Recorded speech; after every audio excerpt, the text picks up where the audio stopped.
जिस तरह बिल्डोजर की राजनीति यूपी में चली, आज भारतीय जनता पार्टी का जो गठबंधन है, चाहे वो संजय निषाद हो, उन्होंने खुद कहा कि भाई जिस तरीके से बिल्डोजर की कार्रवाई लोगों के घरों तोड़ने पर हुई, उससे वोट बैंक का खतरा खत्म हुआ और भारतीय जनता पार्टी का जो पिछड़े वर्ग का वोट बैंक था वो खत्म हो गया। तो कहीं ना कहीं लगता है मुझे कि आने वाले टाइम में अगर भारतीय जनता पार्टी के अंदर यही फूट हुई तो कुछ भी बहुत बड़ा हो सकता है यूपी के अंदर आने वाले दिनों में। बड़ा मतलब योगी को हटाया जा सकता है? बिल्कुल हटाया जा सकता है भाई। मैं कह रहा हूँ बहुत तगड़ा गुटबाजी हो रही है यूपी के अंदर। केशव प्रसाद मौर्य का अलग ग्रुप बन गया है, योगी जी का अलग ग्रुप बन गया है और आपका ये संजय निषाद अलग ग्रुप बना रहे हैं। तो ये क्या हो रहा है? उत्तर प्रदेश की राजनीतिक स्थिति डामाडोल हो गई है। योगी को हटाने के लिए केशव दिल्ली पहुंच गए हैं। देखो ऐसा है, कुछ अफवाहें और कुछ बातें चर्चाएं गर्म हैं बाजार में, इससे इनकार नहीं किया जा सकता है कि ऐसी चर्चाएं हैं गर्म बाजार में, लेकिन ये एक इसमें है कितना दम? सर मैं वही बताने जा रहा हूँ ना, पूरा सुनो ना, बोलने दो। जैसे सर को बोलने दिया ऐसे मुझे बोलने दो। पारिवारिक एक मसला होता है ना, तो लोगों को लगता है ये परिवार टूट जाएगा, ऐसा होगा नहीं। आप भी यही हैं, मैं भी यही हूँ। 2027 तक माननीय योगी आदित्यनाथ जी ही मुख्यमंत्री रहने वाले हैं उत्तर प्रदेश के। पहली बात तो ये गांठ मार ले, और जिसको लगता है कि बीच में हटने वाले हैं वो मेरे से शर्त लगा सकता है 10-10 हज़ार की।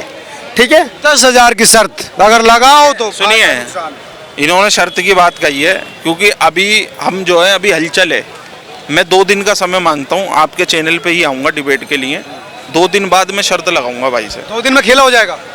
खेला हो या ना हो, मैं 2 दिन मांग रहा हूँ। जिस तरीके से अगले 2 दिन बहुत भारी हैं इनके हिसाब से।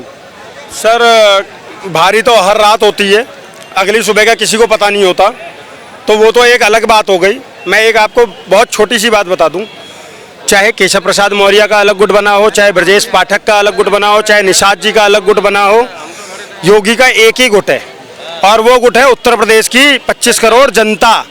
और योगी आदित्यनाथ को अगर हटाता है, केंद्र नेतृत्व हटाता भी है ना, राष्ट्रीय नेतृत्व, तो इसका खामियाजा भाजपा को बहुत गंदे तरीके से भुगतना पड़ेगा। इस बात को ध्यान में रखते हुए ना भाजपा ये रिस्क नहीं लेगी। आप कैसे कह रहे हैं कि लोकसभा चुनाव में देखा समाजवादी पार्टी सबसे ज्यादा? बता दिया मैंने, मैं भाजपा की बात कर रहा हूँ। अभी मैं कंपैरिजन समाजवादी पार्टी और उनसे नहीं कर रहा हूँ। फिर आप मत भूला करिए कि 78 सीटें भी आई, 77 सीटें भी आई थी 80 में से 3 पे आ गई थी ना, थी भविष्य। भूला मत करिए ना, ठीक है। और कांग्रेस जो अभी भी इंडी गठबंधन की सबसे बड़ी पार्टी है, वो उत्तर प्रदेश में सिर्फ 6 ही सीटें ला पाई है। इन बातों को मत नकारा कीजिए, किसी एक को पकड़ के हवा में नहीं उड़ना चाहिए। कह रहे कि योगी के बिना बीजेपी नहीं सर्वाइव कर पाएगी। उत्तर प्रदेश में नहीं कर पाएगी। उत्तर प्रदेश में योगी आदित्यनाथ मतलब भाजपा और भाजपा मतलब योगी आदित्यनाथ। हटने का कोई सवाल ही नहीं, हटने का सवाल ही नहीं। और अगर गलती से नेतृत्व ये गलती करता है, इनकी बात को बड़ा कर देता हूँ। 1 सेकंड रुक जाओ। अगर हटाता भी है, इसका खामियाजा भाजपा को भुगतना पड़ेगा। सुनिए, ये राजनीतिक कीड़े, राजनीति का बहुत बड़ा कीड़ा हूँ मैं बोलता नहीं दोस्त किसी से, ठीक है। यूपी में अगर योगी जी का जगह अगर कोई भाजपा में खड़ा होता है ना, तो योगी जी नहीं जीतेंगे, वो जीत सकता है। अगर योगी जी खड़ा होंगे तो आप भूल जाइए कि जीत जाएगा योगी जी। योगी जी कभी नहीं जीत सकता है। अगर भाजपा अगर दूसरा नेता को खड़ा कर सकता है तो वो जीत सकता है। तो यार 2 बार जो योगी के नेतृत्व में बीजेपी जीती है ना भाई, 3 मरतबे प्रधानमंत्री बना यार मोदी जी, कहाँ हो? 4था बार भी बनने वाला है, कहाँ हो? अच्छा काम करेगा तो आप 5 बार बनोगे प्रधानमंत्री। योगी नहीं अच्छा काम करे? अरे कितना घर बेघर कर दिया यार। जो सुनो, जो बच्चा बेघर है, माँ, इसका बेटा, इसका बेटी घर तोड़ा, कैसे बेघर हुआ यूपी में, उससे पूछिए यार। राजनीतिक बहुत खराब चीज होता है। गॉडफादर ने बोला था कि राजनीतिक ना गुंडों का काम होता है, इसमें गुंडा होता है। भैया वो योगी हैं, सन्यासी हैं। योगी जी यार, योगी जी कभी नहीं जीत सकते हैं, कभी नहीं जीत सकते। ये कह रहे माहौल बदल चुका है। देखिए सर इनकी राजनीतिक समझ, इनकी भाषा से आप समझ गए होंगे। सर को विद ड्यू रिस्पेक्ट में बोलूंगा कि जाकी रही भावना जैसी प्रभु मुहूर्त देखी थी तैसी, ये इनका एक सोच हो सकती है, अपने विचार हो सकते हैं। लेकिन मैं आपको फिर से बता दूं, अगर मैं भाई की बात को भी, और जिस तरीके की सिर्फ इन्हीं की बात नहीं है, ये मैंने जैसा पहले भी कहा, राजनीतिक गलियारों में, सोशल मीडिया पे ये चर्चा है। इसमें 2 चीज़ें हो सकती हैं, या तो अगर उनको हटाया जाए गया किसी भी कारण से, तो केंद्र में कोई ना कोई बड़ा पद दिया जाएगा। फिर उनको राष्ट्रीय राजनीति में लाया जाएगा, कुछ ना कुछ वो होगा। ऐसे नहीं छोड़ सकते कि योगी जी को बीच में, अगर योगी जी हार रहे हैं, ऐसे सुन लो, अगर मुख्यमंत्री में कि योगी जी हार रहे हैं तो उनका ना कभी कोई नाम लेने वाला नहीं होगा दोस्त। 90% योगी जी के कद को जानते हो यार, जिसका योगी आदित्यनाथ, ये भाई साहब जानते नहीं है, योगी आदित्यनाथ आज वो ब्रांड है ना कि अपने दम पे भी अगर उत्तर प्रदेश में चाहेंगे ना तो एक अलग ही सरकार बना लेंगे। उस योगी आदित्यनाथ को ये लोग हल्के में ना लें। और मोदी हल्के में मत लीजिए। चाहते हैं कि अपने दम पर, तो इसका मतलब अगर बीजेपी उन्हें मुख्यमंत्री पद से हटाती है तो क्या वो अपनी पार्टी का आयोजन करेंगे, कोई नई पार्टी लाएंगे? नहीं कह रहे कि वो इतना बड़ा चेहरा है BJP ji equal to Yogi, Yogi ji equal to BJP. नहीं, देखिए बीजेपी के अंदर बहुत बड़े बड़े चेहरे हैं जिन्होंने भारतीय जनता पार्टी को जिंदा रखा है, ठीक है, चाहे वो राजनाथ सिंह जी हो, मुरली मनोहर जोशी जी हो, लाल कृष्ण आडवाणी जी हो, वो तो खैर रिटायर हो चुके हैं ना भाई, वर्तमान की बात। लेकिन वर्तमान की बात भी करी जाए, रिटायर करा गया उन्हें, हुए नहीं है वो।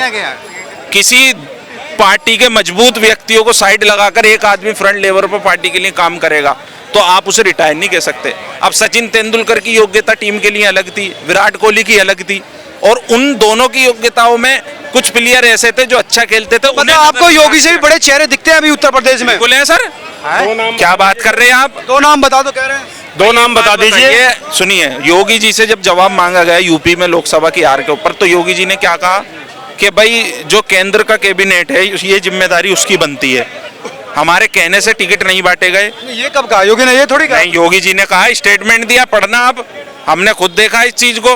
देखिए जिस तरीके से आज यूपी के अंदर, पता है भारतीय जनता पार्टी में फूट पड़ने की, विश्वास की वजह से आ रहे हैं हम। फूट पड़ने की वजह क्या है? योगी जी ने कल मीटिंग में भी अपनी कहा कि 2027 के अंदर अगर यही फूट रही तो भारतीय जनता पार्टी और हमारी कैबिनेट को बहुत बड़ा नुकसान होने वाला है यूपी के अंदर। उन्होंने कहा मत आत्मविश्वास की वजह, ऐसा नहीं कहा जैसा आप कह रहे हैं। कहाँ है सर, कहाँ है? मैं कोई अपनी बातें थोड़ी बता रहा हूँ। बहुत क्लियर बोला कि अति आत्मविश्वास की वजह से, और कुछ लोगों के, एक सेकंड सर सुन तो लो सर, मैं का था सर, वो अति आत्मविश्वास कर रहे हैं। तो क्यों दिया लोगों ने? ऐसे डिबेट नहीं कर पाऊंगा। आप मेरी वो कह रहे हैं कि वो अति विश्वास। लाइन पे आप माइक हटा दे रहे हो, एक लाइन पे माइक हटा दे रहे हो, बात ही नहीं जाने दे रहे। ये बताइए आप, बताइए मुकम्मल बताइए। मैं आपको बहुत सिंपल वे में ये बात बोल रहा हूँ कि योगी आदित्यनाथ का जो बयान था वो ये था कि हम अति उत्साह में और ओवर कॉन्फिडेंस की वजह से कहीं ना कहीं हमें नुकसान झेलना पड़ा। दूसरा एक और भी समझने वाली बात है, ये राज्यसभा के चुनाव नहीं थे कि इसका ठीकरा सिर्फ योगी जी पे फोड़ा जाए।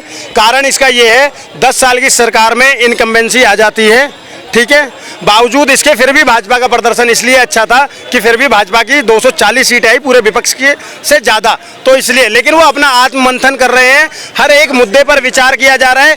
कई जगह पर ऐसा होता है, और ये सिर्फ भाजपा में नहीं, ये सपा में भी है, ये बसपा में भी है, ये कांग्रेस में भी है, आम आदमी पार्टी में, कई जगह पे छोटे छोटे गुटों में आपसी मतभेद होता है जिसका नुकसान हो जाता है। कई बार आपसी मतभेद की वजह से भी नुकसान होता है। तो छोटे मोटे लेवल पे वो हुआ था, तो उन्होंने ये बोला था कि जो अपने कार्यकर्ता हैं जिनके अंदर छोटी मोटी नाराजगी है वो दूर करें, कार्यकर्ताओं की बात सुनी जाएगी। ये बयान उनका पूरा था। कहना चाहता हूँ, जिस तरह लखनऊ के अंदर पंतनगर में, अबरार नगर में जो बिल्डोजर की राजनीति करी गई, अब उस चीज को, बिल्डोजर को रोक दिया गया है, तो सरकार को कहीं ना कहीं महसूस हुआ है कि ये बिल्डोजर की राजनीति हमारे ऊपर उल्टी पड़ चुकी है।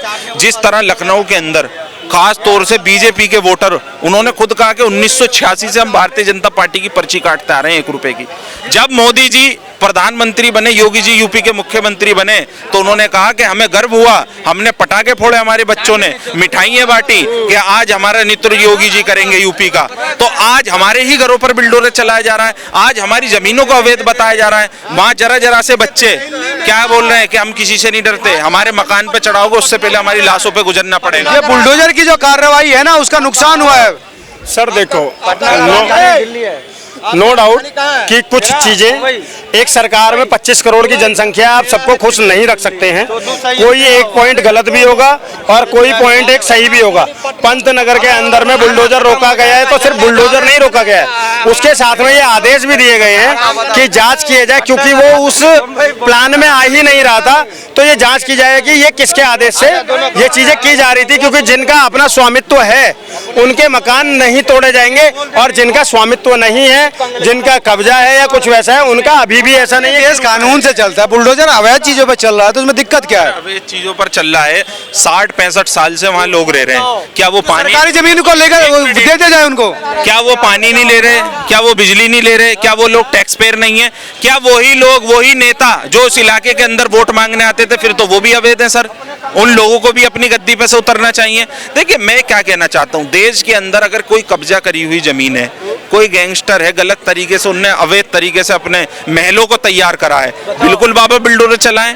लेकिन हम क्या देखते हैं, अब जब ये बिल्डोजर तानाशाही की राजनीति पर पहुंचा, गलत तरीके से गरीबों को मकान के तोड़ने की बात करी, लोगों के बच्चे घरों में आ गए। जो आदमी 200-250 गज के मकान में यूपी में रह रहा हो और वो फ्लैट में चला जाए, सर उसकी क्या जिंदगी होगी?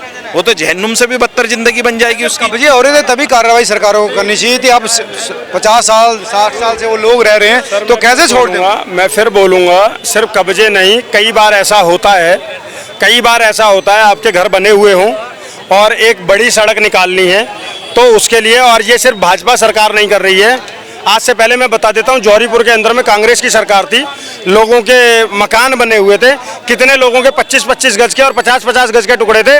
जब दोनों तरफ से तोड़ा गया रोड को चौड़ीकरण करने के लिए, जौहरीपुर से करावल नगर के लिए ना, तो उनके मकान ध्वस्त किए गए थे, वो कांग्रेस ने भी किए थे। लेकिन उसको तोड़ने के बाद में अगर आपको मुआवजा मिलता है आपके सही कीमत के साथ में, तो मुझे लगता है कि गलत नहीं है, पहली चीज।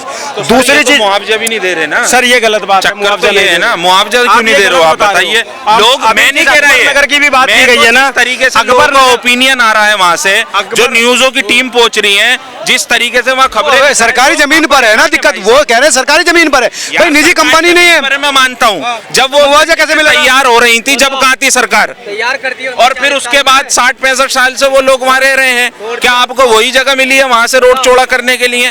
भाई लाखों घर वहाँ रह रहे हैं लोग, स्पेशल आप लोग उन्हीं के घरों पर गरीब। देखिए मोदी जी ने लगातार क्या कहा था इसी लाल किले से, कि देश में 75वें वर्ष पर आजादी के भारत में हर एक नागरिक का अपना घर होगा।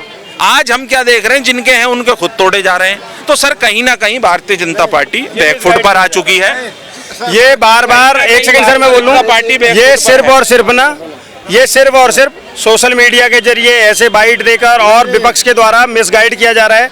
जहां पर भी अवैध निर्माण भी टूटा है ना, तो लोगों को जो वहां रह रहे थे सालों से उनको मुआवजा दिया गया है। यहाँ तक कि अभी जिस अकबर नगर की हम बात कर रहे हैं, वहाँ के लोगों को भी फ्लैट्स दिए गए हैं और वहाँ की कई सारी वीडियो वो भी आई हैं। आप अपनी सहूलियत के हिसाब से वीडियो मत देखें। एक सेकंड सर, उनकी वीडियोज भी देखिए जो कह रहे हैं कि पहले हमारी जिंदगी नरक हो गई थी और आज हमारी जिंदगी अच्छी हो गई है, योगी सरकार ने हमें फ्लैट्स दिए हैं। तो ऐसा नहीं है। और उसके अलावा ये नहीं भूलना चाहिए, अगर ये मोदी जी की बात करेंगे, अभी हम लखनऊ की बात कर रहे थे, लेकिन अगर मोदी जी की बात करेंगे तो 4.5 करोड़ फ्लैट्स भी दिए गए हैं, आवास दिए गए हैं, उसको आप डिनाई नहीं कर सकते हो। वो दिए गए हैं तो मतलब घर दिए गए हैं। और किसको दिए गए हैं? जिनकी झुग्गी झोपड़ी थी उनको दिए गए हैं। जो आलीशान मकान में रहता है उसको थोड़े दिए जाएंगे। लेकिन बहुत से लोग पता है क्या करते हैं, उत्तर प्रदेश से मैं आता हूं, मैं आपको बता देता हूं, उत्तर प्रदेश में मोदी सरकार के तहत आवास योजना के तहत लोगों को 3 लाख के आसपास पैसा मिल रहा था। 2.5 लाख में, ठीक है, सुन लो मैं बता रहा हूँ ना, उसमें करप्शन ये होता है, मैं बता देता हूँ, प्रधान वरदान ये वो करके उनको लगभग 2.5 लाख 2,48,000, किसी को 2,75,000 भी मिलते थे। ठीक है, और इसमें पता है कौन किसने भी ले लिया? ये स्कीम उनके लिए थी जिनका मकान कच्चा है या जो झोपड़ी में रह रहा है। लेकिन जिनके पहले से मकान अच्छे थे ना, उन्होंने अपनी भैंस बांधने वाली जगह को कच्चा मकान दिखाकर भी पैसा लिया है। समझ गए? तो ऐसे भी लोगों की कमी नहीं है और सरकार ने दिया है।